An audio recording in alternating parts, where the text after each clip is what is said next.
জনপ্রিয় অ্যাপস হোয়াটসঅ্যাপে ঢুকে পড়ছে ইসরায়েলের ভার্চুয়াল গোয়েন্দা। মুঠোফোনে ওত পেতে শুনছে ফোনের কথাবার্তা, ক্যামেরার চোখে দেখছে ব্যবহারকারীর সার্বক্ষণিক গতিবিধি, পাঠানো টেক্সট, ভয়েস কল, ইমেজ সবকিছুই হাতিয়ে নিচ্ছে গ্রাফাইট নামের স্পাইওয়্যার। সম্প্রতি ইসরায়েলি প্রতিষ্ঠান প্যারাগন সলিউশনসের বিরুদ্ধে ১০০-র বেশি ইউজারের তথ্য চুরির অভিযোগ এনেছে মেটার মালিকানাধীন অ্যাপ হোয়াটসঅ্যাপ।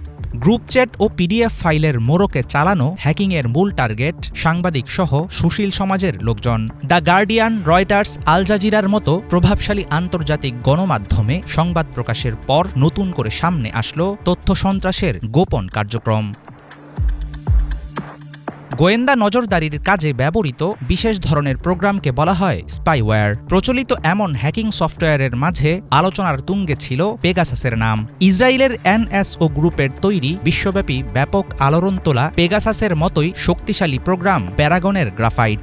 আইওএস কিংবা অ্যান্ড্রয়েড এর মাধ্যমে হ্যাক করা যায় যে কোনো ধরনের স্মার্টফোন।